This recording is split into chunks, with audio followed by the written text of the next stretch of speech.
another crazy, insane, shambolic week in the world of Reading Football Club, as there were unhappy birthday celebrations, a managerial sacking, or so we thought, and then a goalless draw that brought frustrations and even more worry bubbling to the surface once again.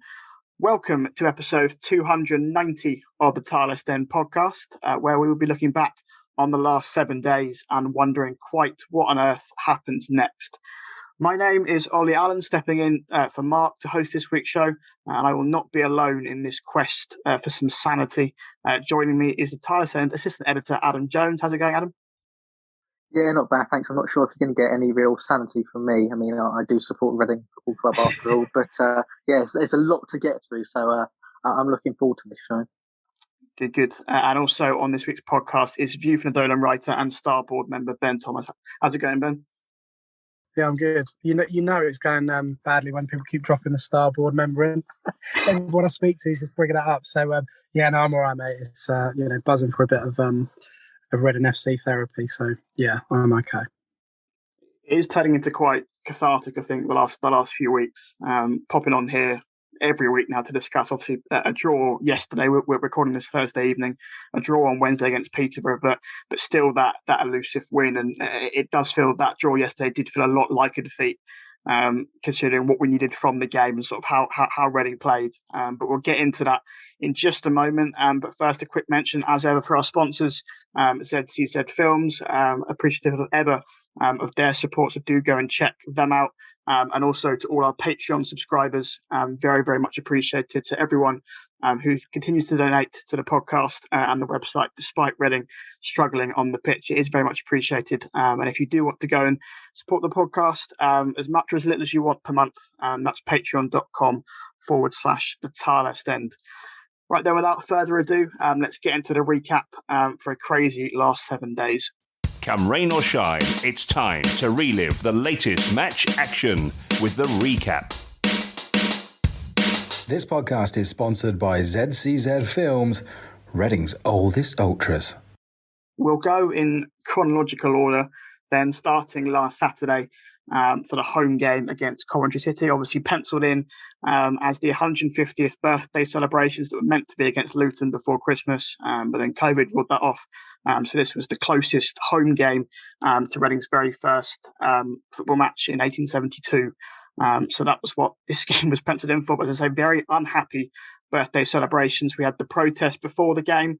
To be fair to the club, they put an awful lot on. They had lots of events going on outside the stadium before the game. There was the £1,000 cheque giveaway to, I'm not quite sure how many fans won it in the end, but De Jong did dip into his pocket to give some money away, so make of that what you will. And there were quite a few former players invited back for the game, but I'm not sure necessarily that many of them were seen on the pitch, but there were quite a lot of them there.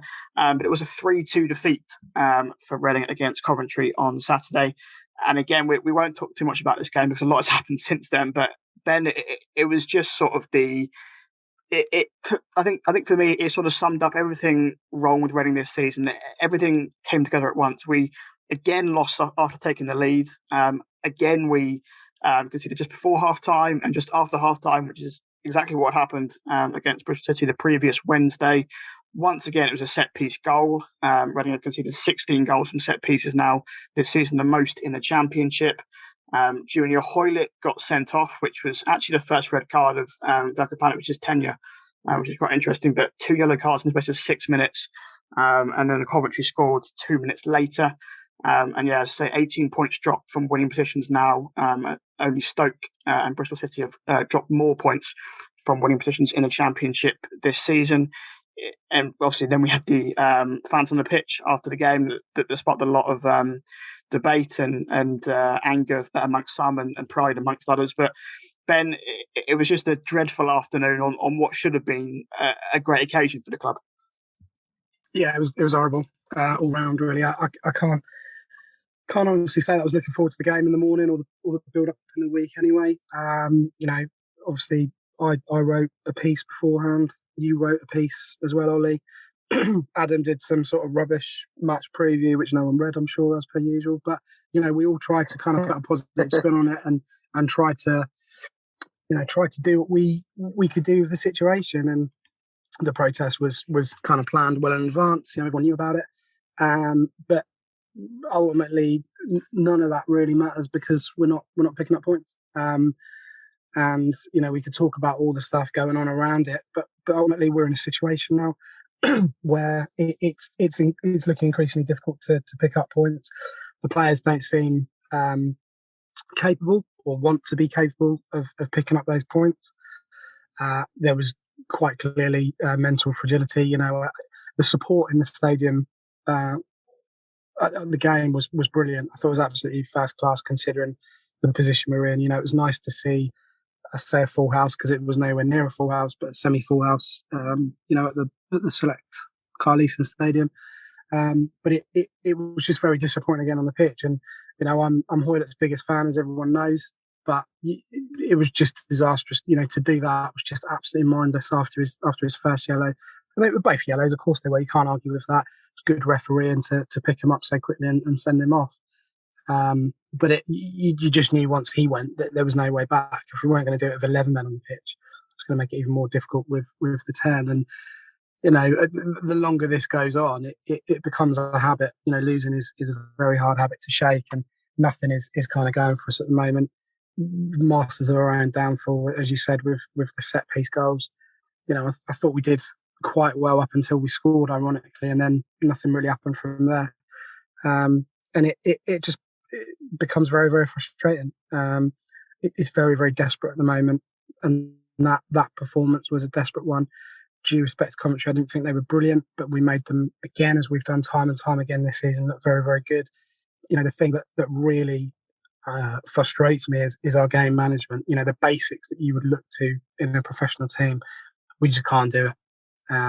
That was evident last night. I know we're going to talk about that in a little bit, but we just can't manage a game, and the players, seemingly can't step up or don't want to step up at the moment. And there is fundamentally, no leaders in that team whatsoever that are going to drive us for sticky periods in the game, and that's led to where we are now in terms of the winless run that we're on. Yeah, it was Reading's 8th consecutive defeat in all competitions. Their 7th in a row in the Championship, which I think only Cardiff have gone on a worse losing run in the EFL last season. Obviously, they lost 8 in a row, and that led to Mick McCarthy's sacking. And we did think that it might have led to Veljko Panovic's sacking. A crazy, mad sort of 24, 48 hours from Sunday sort of through to the Peterborough game, really, to Tuesday morning, Wednesday morning. As I say, Sunday afternoon, sort of early evening, we get these sort of rumours that Veljko Panovic might be leaving his post as Reading manager. These sort of begin to sort of grow in substance throughout the evening. You sort of get more detailed reports. You get the suggestion that Michael Gilks might take over as interim manager, and certainly there was wide expectation that Panovic's departure would be announced on Monday. We were certainly planning for that on the Tilehurst. Then we had a live stream ready to go and everything, and articles ready to go. Everyone seemed to be under the belief, or certainly in the media and sort of in the fan base, that Panovic was going to go. Obviously, Tim Deller reported on BBC Radio Berkshire before the Coventry game that senior players had apparently told him after last week's defeat to Bristol City that a change in manager, that the players thought that a change in manager was needed. So all of the signs really pointed towards Veljko Panovic leaving on Monday. But it was business as usual, to quote, I think, a lot of sources saying that it was business as usual at the training ground on Monday morning. Panovic took training. Michael Gilks, who was obviously supposedly stepping up to interim manager, was at the 23s game against Derby in the afternoon. We also get the suggestion that Veljko Panovic offered to resign a couple of weeks ago, but that was reportedly rejected. Again, this is nothing concrete. That this is all just sort of speculation and rumours flying around social media, but certainly there is no smoke without fire, so to speak. I think something definitely happened, or sort of discussions happened over the weekend that there's a lot of people to believe that Veljko Panovic was going to leave on Monday or on Sunday, but it didn't happen, and it was just, I think that just infuriated the fan base even more. It's gone beyond the point now that it's even anything to do with Paunovic.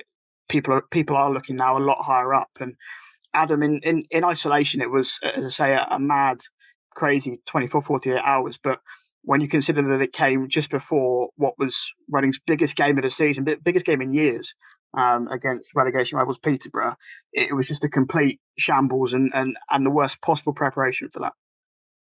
Yeah, 100%. And I analysed it on Twitter. I think it was yesterday evening. There were so many reports, and as you said, there's no smoke without fire. There were so many reports that he was going to leave. I mean, I report regularly from my job from two of those people in terms of TalkSport's Alex Crook and Peter O'Rourke as well. Those two are very reliable, especially when it comes to championship stuff. And I'm pretty sure there must have been something going on behind the scenes. I mean, some would say that they use the same source or what have you. I don't think that's the case, to be honest. I think they probably would have their own source. And obviously, multiple people have probably told them that the same thing, that it was happening. And I've heard of whispers as well, but it's nothing concrete, and that's that was a real frustration for me. So I mean, some would blame it on speculation from journalists, but I don't think it was down to them. I think there was something in it. And this is just, it was awful. Like 24, 48 hours before the game, it just wasn't really ideal preparation. But for me, even if we changed 24 hours before, say, or even if we sacked him on the morning of the Peterborough game, I think for me that would have been better than keeping him in charge. And I think that proved it really on the night, because it was just okay, we kept a clean sheet, but it was just a shambolic performance, really. And there just wasn't really any sort of direction, which I think just, no real direction on the pitch, really, in terms of what to do. And I think that sums up the whole club at the moment, unfortunately. So, it was a very strange one. I think everything's been strange, to be honest, about the club at the moment. Obviously, I was at the protest last weekend, and I was at the protest, and you could take 100 steps perhaps, and you could end up at the Dodgems. It was just such a strange dynamic. Every part of Reading at the moment is just very weird, and I'm just hoping for some sort of normality or sanity. Yeah, I mean, it was literally a circus at the Select Car Leasing Stadium last weekend with the Dodgems and all the fun and fair rides. It was literally a circus. But yeah, I completely agree. I mean, I always go back to a quote from Brian Tebriden on the Tilehurst podcast a few years ago. He was sort of speaking about obviously that 16-17 season where Reading got to the playoff final, and it always sticks with me that happiness and calm and peace upstairs in the boardroom always leads to good results on the pitch, and vice versa. When there is unrest upstairs in the boardroom, then that's always going to translate to very poor form on the pitch. Ben, we come to this Peterborough game. We are not done with discussing Paunovic and Da Young and Da Young Pang. That we will get to that in the mailbag, because there are plenty of questions on that in the mailbag. But just to focus on the Peterborough game for a minute, Ben, as I say, billed as Reading's biggest game in years against relegation rivals. Obviously, Peterborough have a game in hand over Reading. They're currently 2 points below us in the relegation zone. Reading 2 points above the relegation zone. This 0-0 draw, which obviously, as I say, stopped the run of 8 consecutive losses, was our first clean sheet since mid-October, but that does seem to be clasping at straws a little bit. There was the suggestion, not just from Reading fans, or actually probably more from other fans and sort of from pundits, that Reading were probably happier with this point than Peterborough, and certainly watching on Sky, Darren Ferguson, the Peterborough manager, was actually quite unhappy that his side didn't win the game afterwards, and they definitely sort of felt that a win would have been massive for them, and as it would have been for Reading. But was it a case that Reading got away with one here, Ben? Because actually it was a massive chance for Reading to sort of move 5 points clear of the relegation zone. It's a chance to make a statement after these 8 consecutive losses against a side who are also on atrocious form. But actually, Peterborough were the better side. They had 9 shots on target, which was their highest tally in a game this season. Ultimately, were Reading lucky to get away from the Western Home Stadium with a point? It's very difficult to answer that as a Reading fan, because obviously, we needed to win. But as I said before the game, I don't think it makes much difference. From a mental point of view, it might, and I say might because we've just never had this kind of win bounce this season. Really, it might have made a difference for us moving forward, but you can't, as a Reading fan, you can't take out all the stuff that's going on in the background with it. If you analyse it as a game of football, then yeah, we would look to be the team that kind of effectively escaped with a point. But the performance again was just devoid of any real effort from my point of view. I know Yeardon came out and spoke to the fans after and said we're trying. I don't see that. I don't see a team that's trying there. I really don't. I'm not even going to bother with the conditions because Peterborough managed it. They managed to play, I say football, but they were better on the ball than we were. Possession wise, they definitely seemed to string a lot more past than we had. I mean, watching it on TV, there was a stat coming about 40 minutes where we'd had one touch in the first half in the opposition box. 40 minutes in a relegation decider, and we've managed to touch the ball once in their box.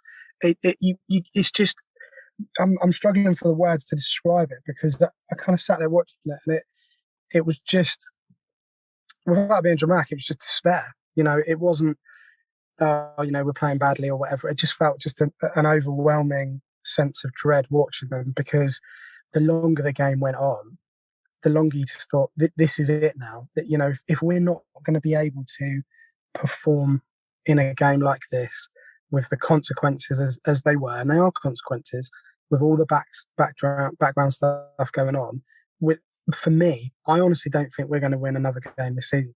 I really don't. I said after the commentary game, if we can't do it there in front of all those fans and the occasion so called and all the rest of it, we're not going to be able to pick up a win there. We got another bite of the cherry, last night, and we couldn't do it there either. So nothing's getting better. We've got a point. So what? We stay as we are. There's a massive game now for Peterborough and Derby on Saturday, and good luck to both teams. I hope they crack on and do what they need to do with it, because the way we are, and I never thought I'd say this, but we deserve everything we get now in terms of league position. Those players are not, I'm sorry, but they're not trying. And I don't see that effort level, and I don't see the desire. And I kind of understand it to a point, but for some of the players to kind of go, well, we're trying, I just don't see it. And it was, for me, last night was just a real killer in terms of any enthusiasm, any optimism that I had left in me, as I'm sure other people feel the same as well. That's it now. It's gone. And I just look at it and I think, I'm not sure when we're going to win another game. And I don't even think at this stage now, because of the things that have come out this week and the way the fan base are reacting to people higher up, I just don't see those players performing now again this season, even if we change the manager. I really don't. I think this is the thing. I think you can make the point about a changing manager, and as I said, we've got questions on that in the mailbag, which we'll get to. But as a player, take out of the equation whether you want Paunovic as the manager or not, whether you want to play for him. Just as a player, you have to have that desire and that effort just to play for the shirt, play for the badge. Play for those fans who, travelled for a midweek game that was rearranged 2 weeks ago. Many of whom will have, switched around sort of work arrangements and hotels and train fares to make that game. The support in the face of this adversity has been brilliant from Reading's fans, and I can't praise that enough. But for those players, take out the equation whether they're playing for Paunovic. Just play for some pride. We're in a relegation battle, and you're putting in that performance against Peterborough. You're making, a pretty poor Peterborough side look pretty decent and look the better side against a Reading team with names in that squad. Danny Drinkwater, a Premier League winner, which baffles me, and England international. A lot of these players, were part of the Reading team last season that finished seventh. And this is the thing for me, and that there was a lot of, I think, surprise on Sky last night, particularly with the pundits. And I think Jerry McInnes spoke about it a lot, that realistically, Peterborough came into the season having been promoted from League One last year, expecting a relegation battle. One of the smallest budgets in the league. I'd imagine that their players are among the lowest salaries in the league, and they were sort of certainly geared towards a relegation battle. But they're getting the better of a Reading team with players in who are on. Some of them are probably on double Peterborough's players' salaries. As I say, who have had good careers, who have had experience, who all of them are seasoned Championship performers. But for some reason, they are putting in these dire performances, and this Peterborough team, who yes aren't very good either, and we'll get onto this in a minute. But ultimately, they were outplayed last night. 100%. I think for me, I think the recruitment plays a part in it. I think you look at someone like Blackburn Rovers, who that they've recruited young, hungry players that want to play for the shirt and they've got a point to prove.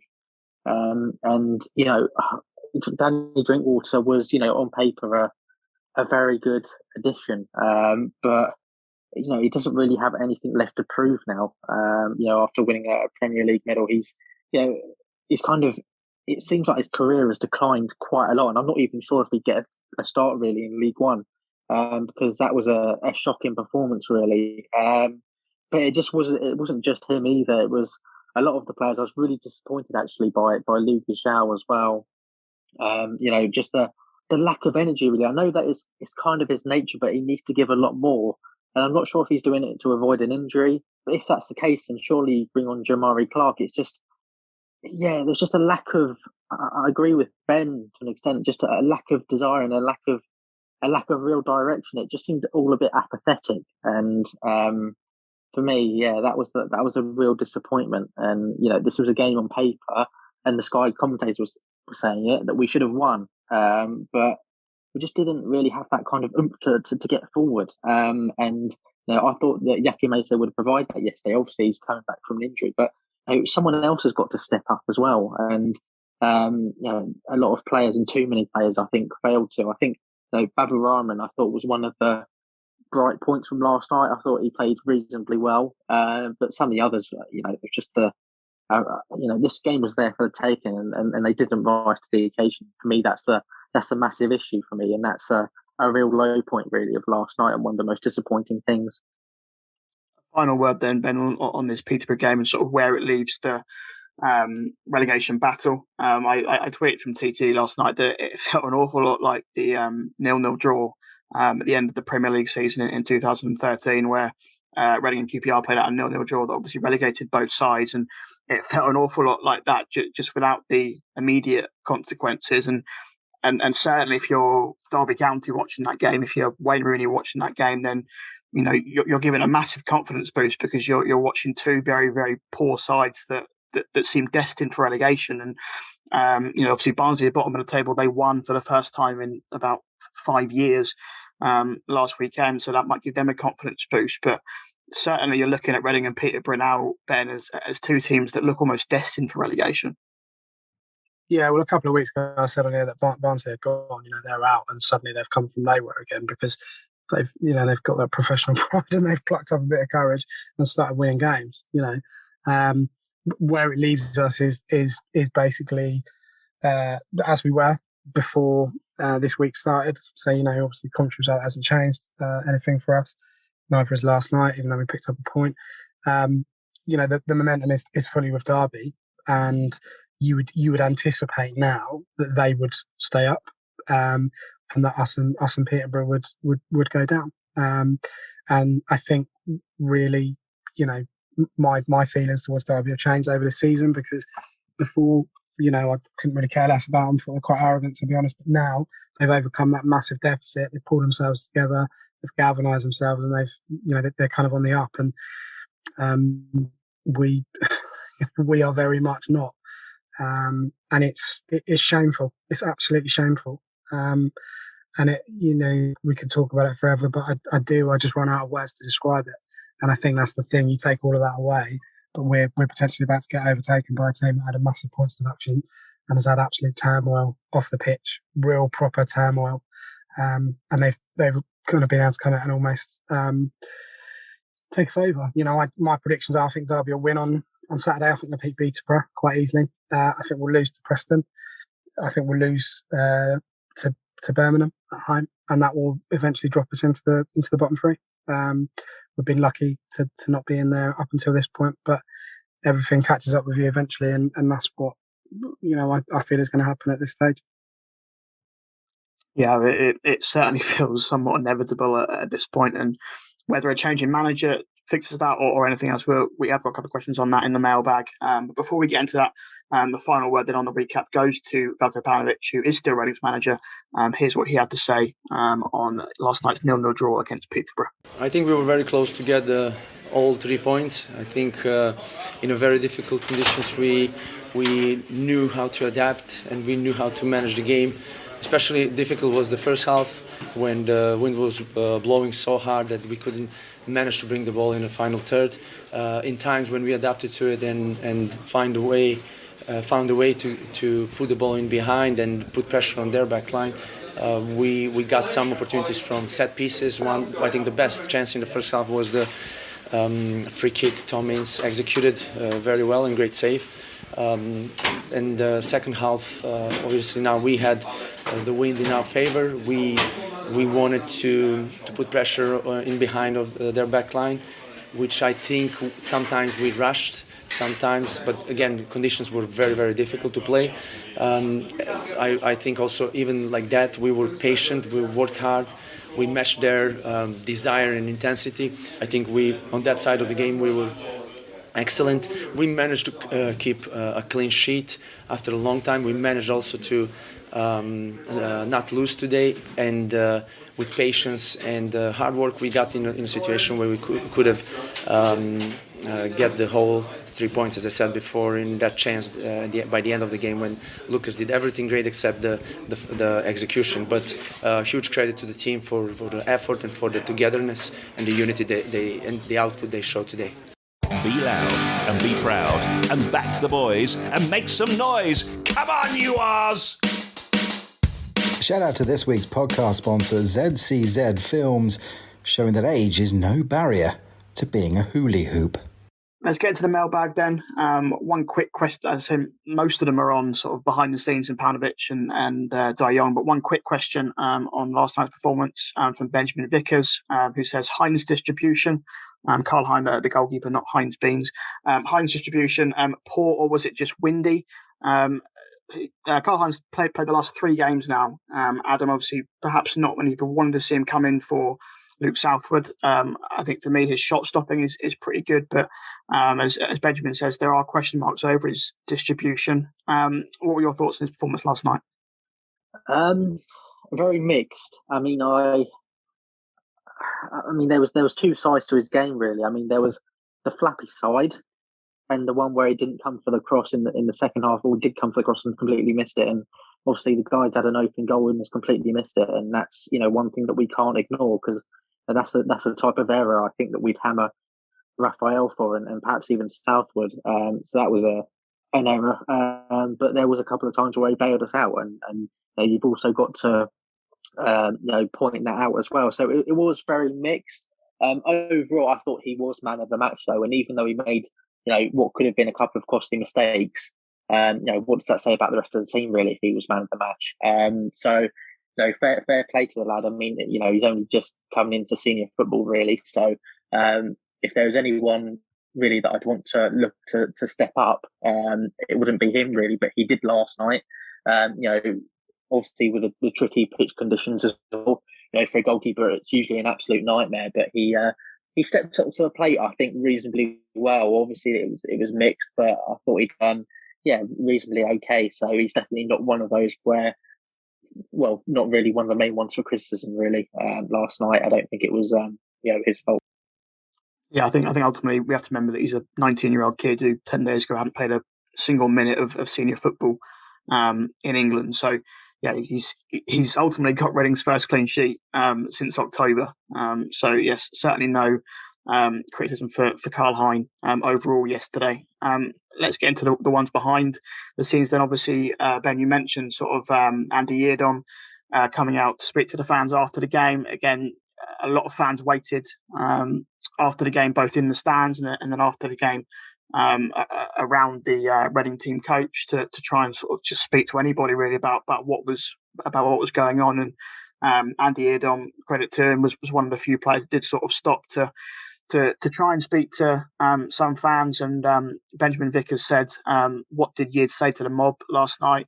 There are a few videos out there that they're not particularly clear. I think he pretty much just sort of says, we're trying, what do you want me to do? And people are asking about Paunovic and Dai Young, and he's sort of saying, well, that's all above my head, which ultimately it is. The players can only, go out and play for 90 minutes, and you can question whether they are trying or not. But in my view, I think fair play to Andy Eardom for coming out and to trying to mediate with fans. And Peter Taylor says, has speaking to players after a match, which continued a long losing run, ever gone well for anyone involved? And Ben, this is something I don't want to touch on sort of too much, but is there a sense that this could be detrimental to players when you are attacking sort of the team bus, not letting them leave the stadium, so to speak? And I'm loath to sort of criticise fans for this, because ultimately we have now not won in 9 games. We've lost 8 of the last 9. Yesterday felt like a defeat.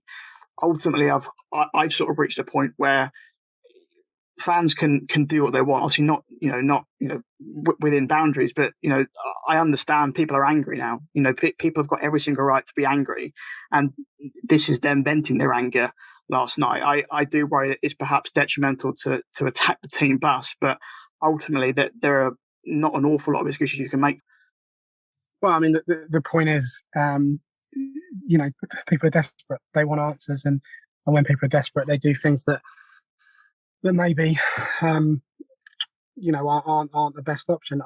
I don't know. I mean, for me, that Yeardom clip just looked like he was trying to cover his back. Don't ever go at me, mate. Like, I'm just trying to do what I can do. But that said, if I'm Yeardom and I'm being met with a load of angry fans, what am I going to say that's going to be different? You have to look at it from both sides. I mean, it's got to the point really where I'm concerned this is just the start of it, and I have kind of real concerns about how this moves forward and in what way, because we're seeing people that are angry and frustrated. It was a dismal evening for Reading fans, and that's the reaction to it. Now, you could argue that there's very little togetherness in that squad, because if it was me and I saw one of my teammates go over, I'd probably go and try and help him out. But no one came to do that either.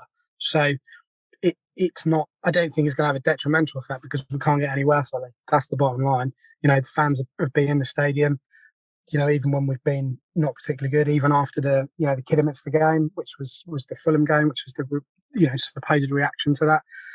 Fans were trying to support the players, end up losing 7-0. Same again with the Luton home game. So we've travelled in numbers. The fans have travelled in numbers. The fans that have turned up to the stadium have given, the absolute best that they can give to those players, and that's not worked either. So, sometimes a bit of tough love could potentially spark a bit of a revival.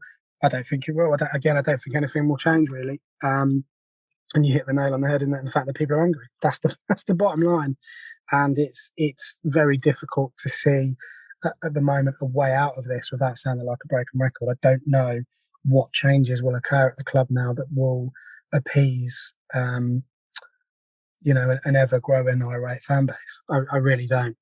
And it's going to be interesting to see how that plays out on Saturday, and again at home on next Tuesday. But it's a very, very difficult situation, and I don't see this getting better anytime soon, if I'm honest. Yeah, I mean, I completely agree that it feels as if it is just the start. I mean, the last 2 games have been almost mirror images in terms of the post-match scenes. Obviously, no one was on the pitch on last night, but fans have vented their anger in differing ways after both the Coventry game and the Peterborough game. And as I say, I understand the anger. I think everybody understands the anger, and ultimately people want to show that they're unhappy, and rightfully so, because something does need to change. But as you say, the more the losing streak goes on, and it does seem almost inevitable now that the Reading will, well, certainly not win a game, but it certainly seems they are on track to lose a lot of games between now and the end of the season. That anger will just continue to grow until something does change. And that leads us on to our next question from Josh, who says, we have a very short window to make some very big changes. That performance last night was one of the worst I've seen. We were lucky not to concede.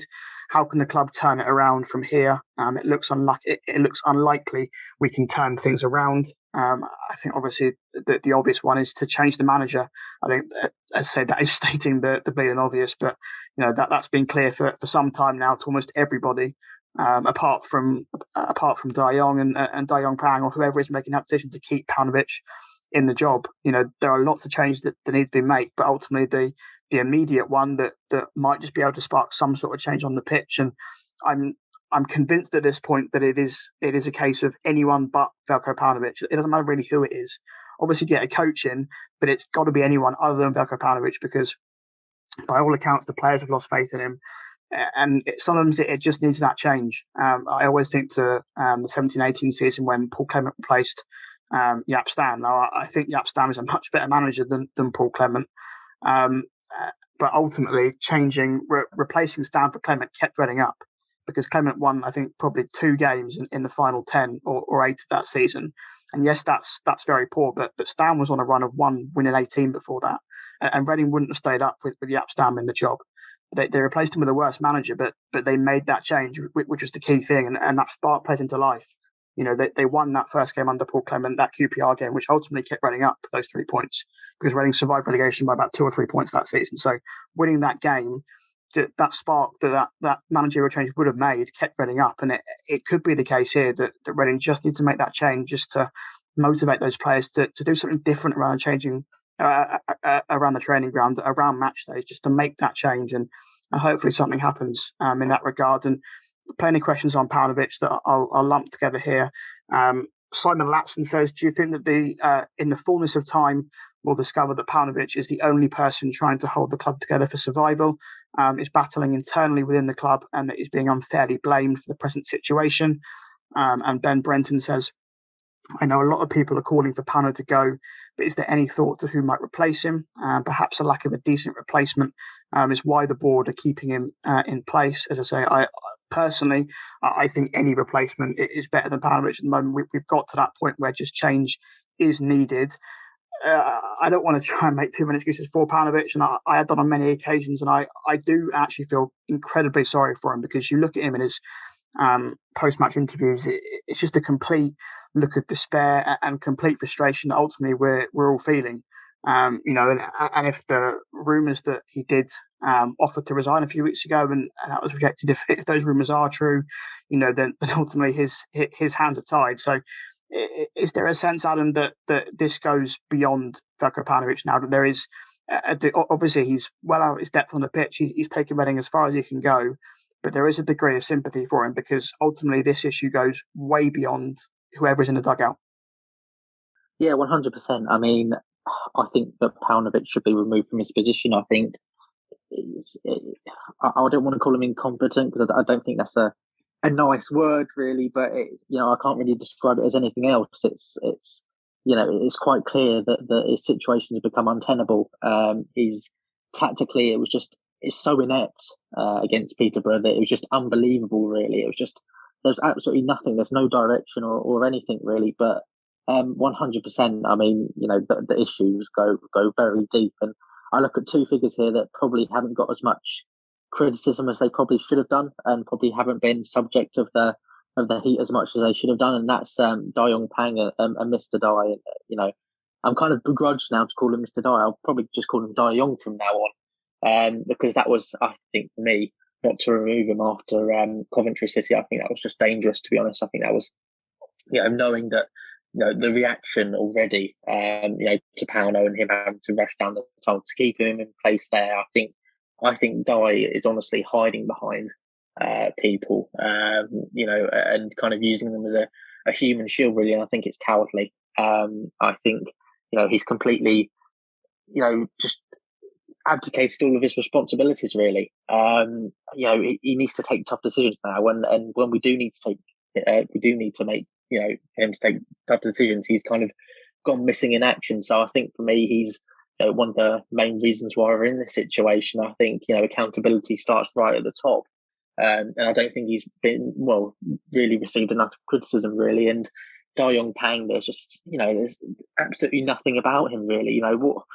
what does he do? He doesn't speak to the fans. I think to me, it's just about as useful as a chocolate teapot, really, because there's just nothing about him, nothing going on. He doesn't communicate with the fans. There doesn't seem to be any direction at the club, and that's both of them put together. It's not just on the CEO; it's the owner as well, who's supposed to be steering the ship, and they're not. So I think for me, those two, are the people that we need to start looking at a little bit more now, because those people have, they've kind of not received enough criticism really for my like. A few more thoughts on Dai Young from the mailbag. John Faulkner says, do we know if Dai speaks English well enough to get a message to him via media protests, etc.? I've never heard him, so I don't know. That's all our problems. Dai Young has never given a media interview, either in-house or to the wider media since he joined Reading. And John says, for all we know, he could be going off second-hand info. As far as we're aware, from the message from the club is that De Jong supposedly watches every game from China. Obviously, he was here for the Forest game before Christmas. Supposedly, he watches every game from China. Ben, you might be able to add a bit more info in terms of sort of how he gets his report. I think De Jong Pang sort of reports back to him every week. Kyle Smith says, are we heading the same way as Beijing Ren and KSV Roeselare? Obviously, the two clubs that the Chinese owners owned previously. Roeselare was more Daiju Li, obviously Beijing Ren was more Dai Yong. And Carl says, have the owners actually learned anything from the other failed projects? And Bobbin says, if Dai is unwilling to change tack in the immediate term, then would it be safe to assume that nothing will change until the end of the season? If the buck stops with Dai, why is he doing nothing now to stop our slide into League One? Nothing makes sense. Again, there's not an awful lot to add to that, really. And I think we're in this sort of strange catch-22 situation really with Dai Yong, where personally, for me, and I know a lot of other fans feel the same, is that there's a real worry for Reading's future without Dai Yong, because ultimately he's the man who owns the stadium, he's the man who owns the training ground, he's the man who is. You can't fault his willingness to invest. He's invested an awful lot of money into the football club, too much money because it's got us into FFP trouble, but he has kept the club afloat during a pandemic, and for that there is lots to be thankful for. But the way he runs the club is amongst the worst examples I've ever seen in football. The advice, or the people he takes advice from, the decisions he makes, his whole attitude towards the whole running of the thing. So we're in a really tricky situation, Ben, where we owe a lot to Dai Yong, but ultimately he's also running the club into the ground at the moment. Yeah, look, I mean, I can only go on my personal experiences, and they've all come about through stuff in terms of the meetings and the Zoom calls and stuff that I've been part of, and I'm amazed it's taken this long for stuff to come out about Dai Yong, if I'm honest. Pang, this is not the owner. The modern football is such that the owners nowadays don't need to know about football clubs. They just have the money, right? So they come in, as we all know, they write checks. If they're abroad, they have someone in charge saying, right, we need this money this month, gets deposited into the account, and they move forward like that. But the successful clubs, you take Brentford, the owner doesn't ever talk to the fans ever. He doesn't want to engage with fans. Quite happy to put the money in, rocks up to games, sits in his box, hat on, collar up, leaves straight away. That's it. But what he has done is put intelligent, sensible, forward-facing CEOs and people around the club to front up and go, "This is the decisions we're making because of this." And that's not, that's always been the same. Really with Reading Football Club. I mean, I think in my experience of supporting them, obviously you got Sir John, who I've been told never attended any kind of supporters trusts meetings or engaged with supporters formally, always informally, because he was always around and he was a face and he was a character and everyone liked him, well, to a point anyway. But the most that I've seen from any owners that we've had were from the Ties, who made a real big PR push to try and get the club going. Some of that was ill-fated, obviously, with the flipping music video that they did, but they were pretty happy to engage with fans and seemingly quite happy to kind of hog the limelight. But the problem at the club now is that there is no one in that stadium, in that club, that can forward face. So it was Paunovic, and it has been Paunovic up until probably the Kidderminster game, where he was saying we're signing this player, doing this player. He was doing all the forward facing stuff. Dion hasn't done it. He won't do it. Else in that club right now that would be able to do it. That's the bottom line. Okay, that's a massive problem because they're not going to bring anyone suddenly in and go, right, we're in this situation. Can you come in and talk to fans or come in and kind of wrap up this in a PR term? They're clutching at straws. It's not thought out. You mentioned right at the top of the show about the 20 grand being given away. I've not seen any announcement. I don't know anyone who's won that or any rumours of anyone winning that. Was that even real? Who knows? Did we dream it all? I don't know. But that comes directly after a statement which hasn't been written by Di or Di Young. It's been cobbled together. It's been thrown out, and people behind the club have taken flack for it. The problem is that can't continue now because people are angry and people are annoyed. So, having situations where we're asking Di Young to now come out and talk to us, it's not going to happen. Having Di, come out and talk to us, it's not going to happen. If it hasn't happened to this point, it's not going to do it. And Star said this 4 or 5 weeks ago. We said one of the priorities, and everyone can go and check it out, is we want the owner to talk to us. We want him to communicate. That's not happened, and it's not going to happen now. It's very, very simple. Nothing is going to change. And that's the biggest problem at the moment, is that we're not going to move forward with the current situation. I honestly feel, my issue really is that top office and how they're going to be able to get over the ill feeling from the fan base. We're going to lose more fans in the summer. We've already lost a load of fans that have got season tickets but aren't coming back and are very clear they're not coming back. Rightly so. Why should they? What is it? What isn't it for them at the moment that's going to make them come back? And I don't see any short-term or long-term resolution. We've said as a fan base, we've said on this podcast, we want to see medium-term plans, we want to see long-term plans, we want to see what our projection is. It's gone beyond that now because we're not even sure what happens, as Adam said earlier, 24 hours to 24 hours. The communication and the mixed messages and the lack of leadership really is just disastrous. And I'll end on a point that I made someone on Twitter today. Last week, the Wales tickets for the upcoming World Cup playoffs went on sale, and it was a shambles. It was an absolute disaster. And within minutes, the CEO of the FAW was on all the social media channels interacting with fans saying, really sorry, apologise, it's a disaster, this is what we're going to do to fix it, right? And it doesn't solve the problem because it's happened. But what it does do is show an empathy with those supporters who want to go and watch their team play, whether that's national or club level, all right? We've got a CEO in place who just will not communicate at all. Even in meetings, he will say very little, and I know that from first-hand experience. And it's very, very difficult to move forward. And this is why I've said, recently and before, I feel very sorry for those employees at the club because they are dealing with a situation that they can't come out and talk about because no one is going to throw their boss under the bus for fear of losing their job. But they cannot move things forward if it's blocked at the top level. That is my personal impression of what the situation is at the moment.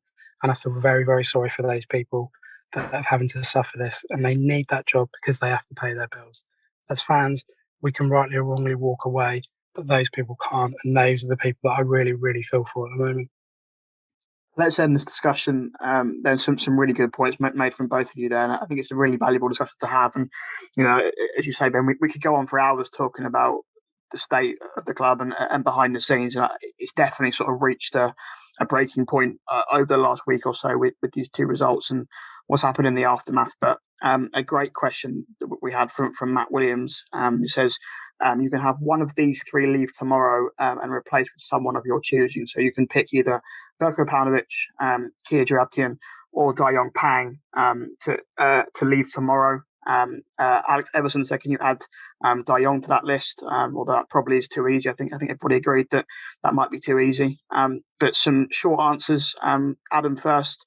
Veljko Paunovic, Kia Joorabchian, or Dayong Pang. Who are you getting rid of tomorrow?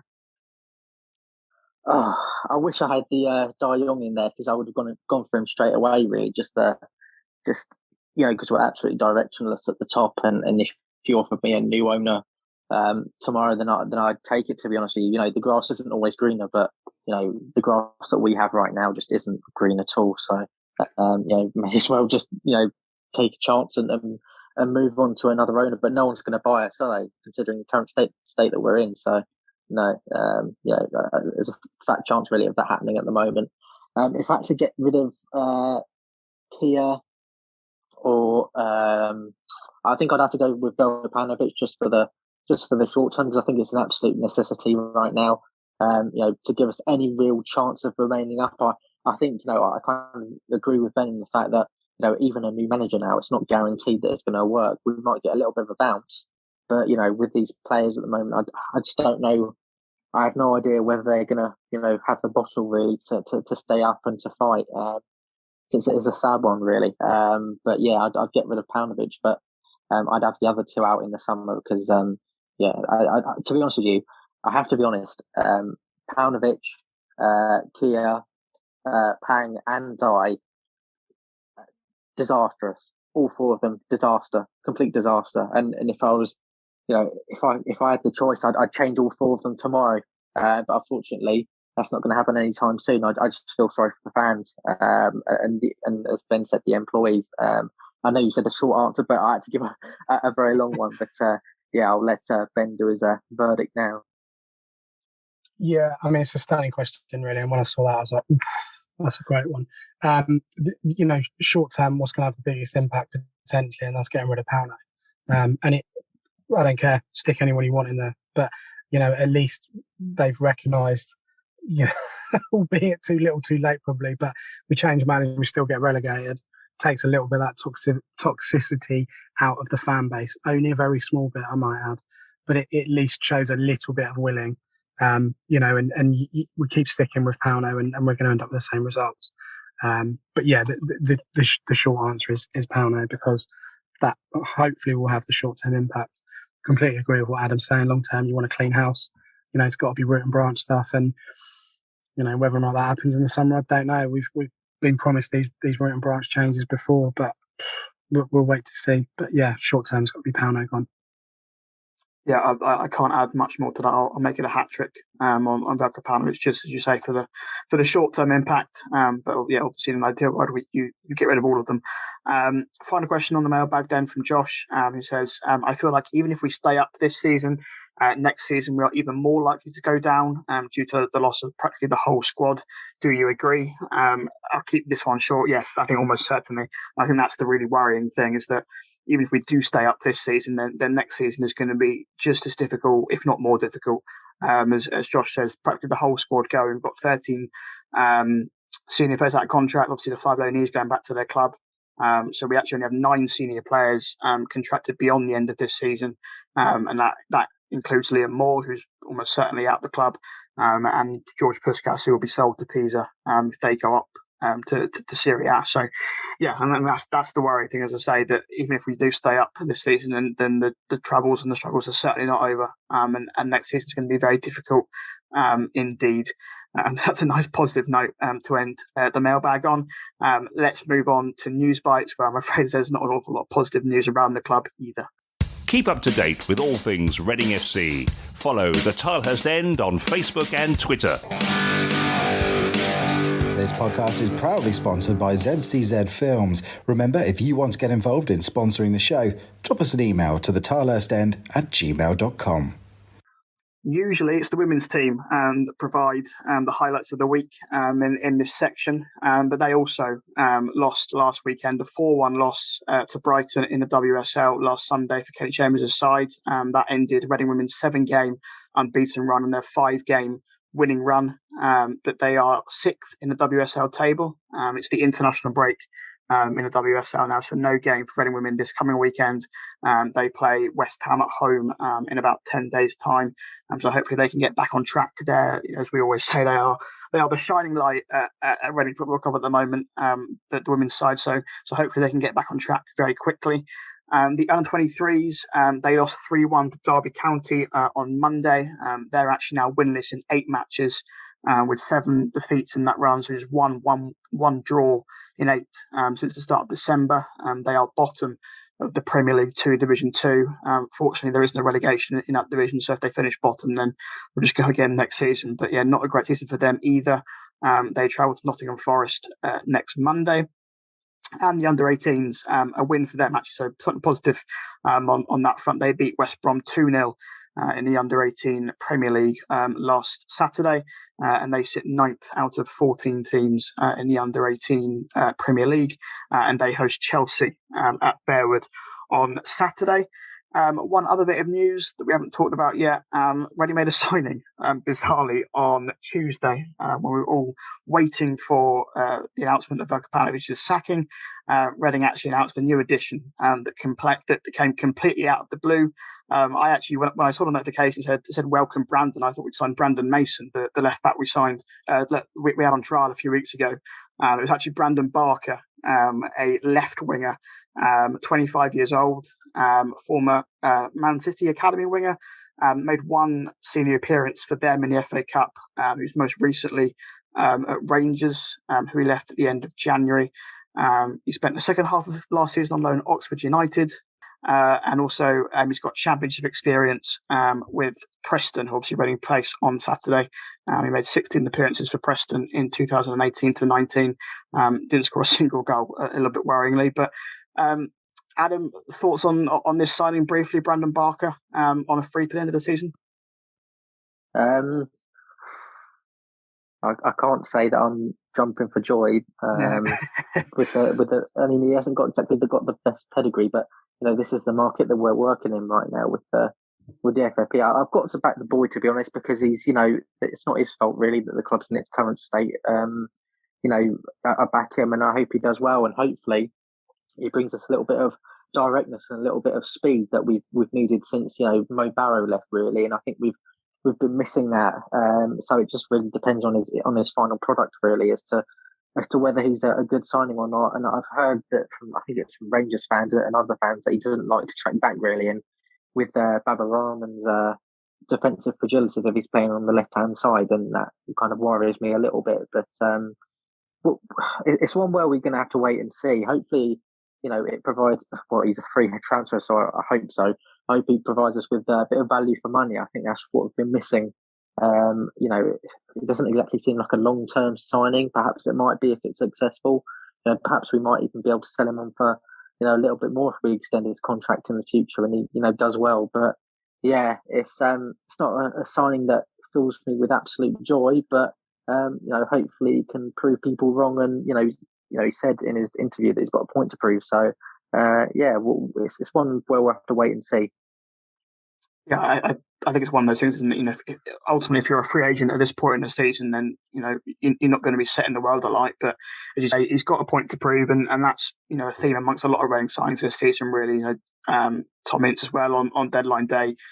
These players haven't been playing much football recently. There's a reason why they are available. There's a reason why they are, in Tom Ince's case, available for loan, or Brandon Barker's case, a free agent. They have got a point to prove, and hopefully that comes out and helps Reading. But and hopefully they are up for the battle of fighting to stay in the Championship. And Tom Ince I think has made a pretty decent start to his Reading career. Obviously won the penalty against Preston City last weekend. So I'd probably rather have seen maybe a free agent centre back come in just for a bit more depth there. But if Brandon Barker goes and scores hat-trick at the weekend, then I'm not sure anyone's going to be complaining. As I say, Reading play Barker's former club, Preston, on Saturday, and that's where we'll head our thoughts now in the big match preview. Be loud and be proud and back the boys and make some noise. Come on, you Rs! Shout out to this week's podcast sponsor, ZCZ Films, showing that age is no barrier to being a hula hoop. Yeah, Preston away at Deepdale on Saturday afternoon. Actually, Preston have gone quietly under the radar the last few weeks. I was looking at this earlier. I was surprised actually how well they've done the last couple of weeks. Obviously replaced Frankie McAvoy in the dugout in December, bringing in former Plymouth boss Ryan Lowe. Obviously quite highly rated Ryan Lowe in League One, did very well with Plymouth. And he's done very, very well with Preston since coming in. They are unbeaten in their last 6 games, Preston, and have got 4 clean sheets in a row. They've lost 1 of 11 league games since Lowe came in at the start of December. And since Ryan Lowe was appointed, only Huddersfield have picked up more points in the Championship than Preston. Ben, we've spoken about it a lot, that almost defeats seem inevitable at this point, but can you see anything or any hope that Reading can get something out of this game? Absolutely none. No, when Ryan Lowe joined Preston, I thought fair play, because he's someone that I've looked at for a long time. Done very, very well, with Plymouth and really, really seems like he's got his head screwed on properly, and he's done really well for Preston. They were in a bit of a malaise, weren't doing very well, and again, it's just another club around us, probably at our level, I would say, that have changed manager and have done really well.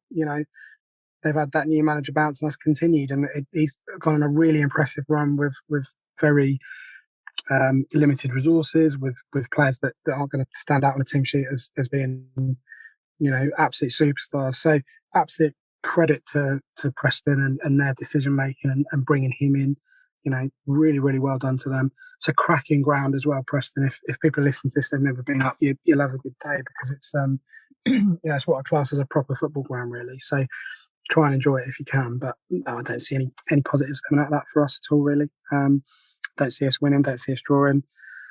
And it's, for me, it's just another loss incoming, really. Given, our form and Preston's form and, the kind of the mentality of our squad at the moment. So, yeah, nothing but a Preston win for me.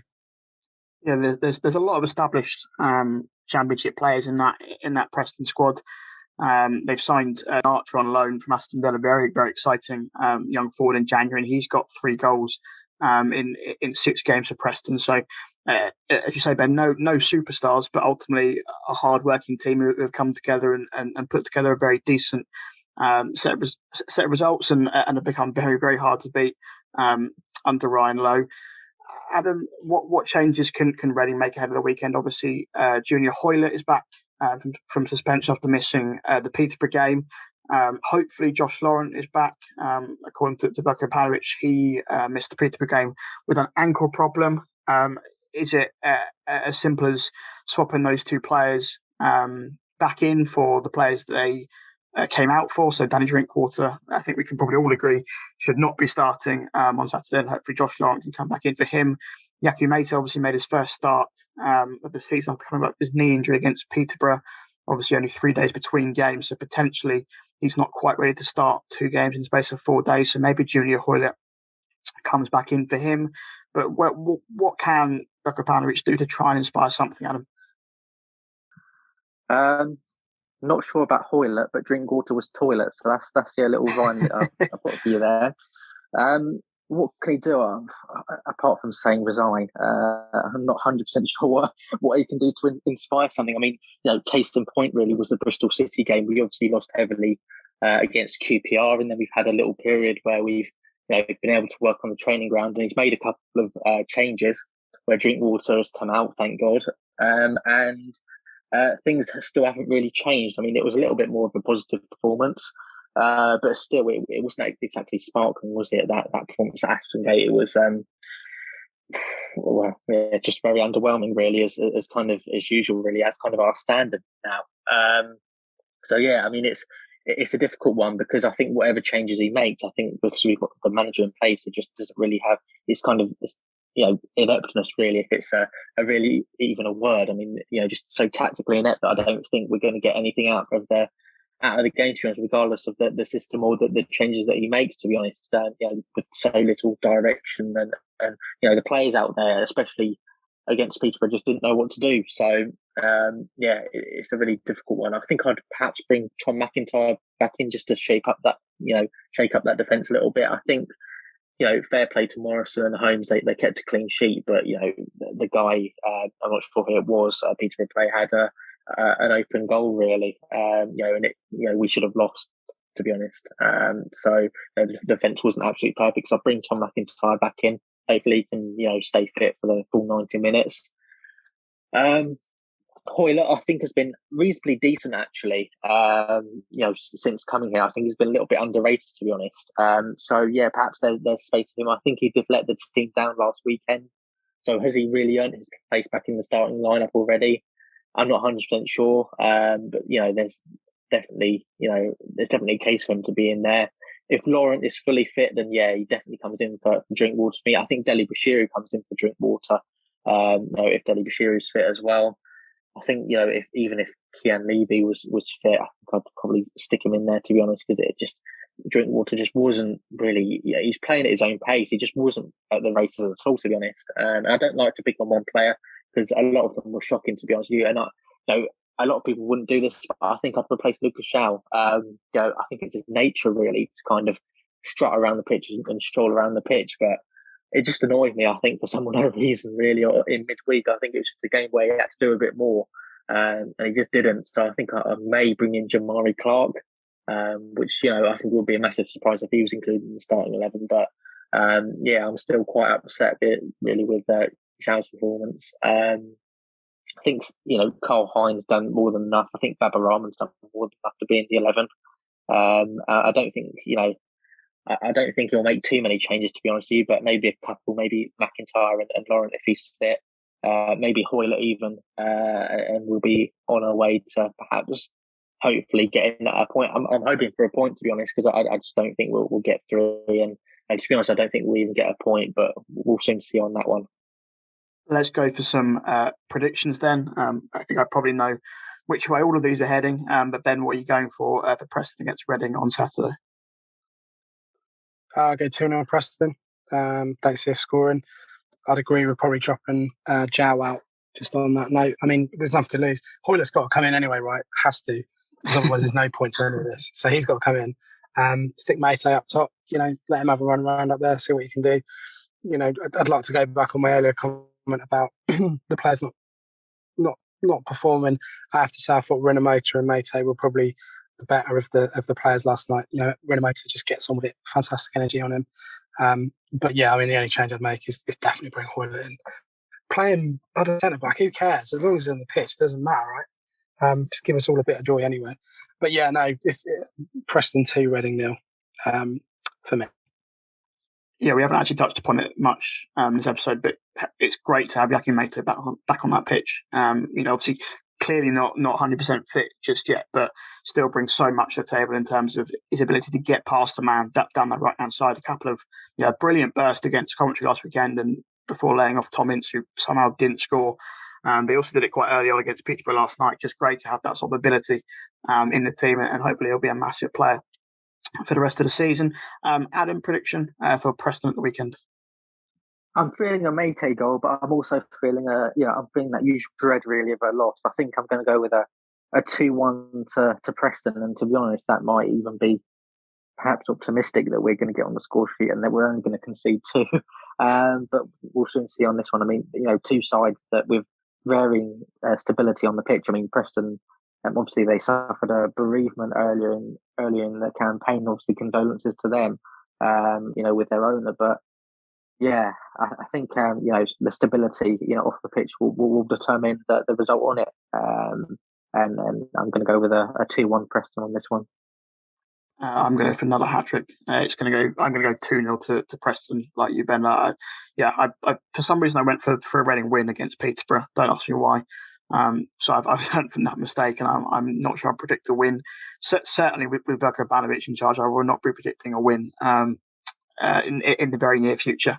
But that just about draws to a close episode 290 of the Tilehurst Den podcast. It's been quite the ride looking back on the last 7 days. Hopefully you've enjoyed and agreed with a lot of the points that we've made. Ultimately, these are opinions, but I think everyone is on the same page right now that the club is just in an utter shambles. So all is left for me to say, thank you very much, Adam, for joining me. No, thank you. Absolute pleasure. This was like therapy for me. So yeah, it's all good. Very much so. And thank you, Ben, as well. Yeah, no problem at all. Hope everyone stays safe to tomorrow with the storm coming. That's off the pitch and away from the club, by the way. And also, best of luck to everyone travelling up to Preston on Saturday, and try and have a good day. Lovely stuff. And of course, thank you as well for listening at home. It's always a pleasure to have you with us, despite results and performances not getting any better. So who knows what the next week will bring. Will Reading win again? Will Veljko Banovic get sacked? We can only hope on both of those things. Come on, you Ars.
You smile.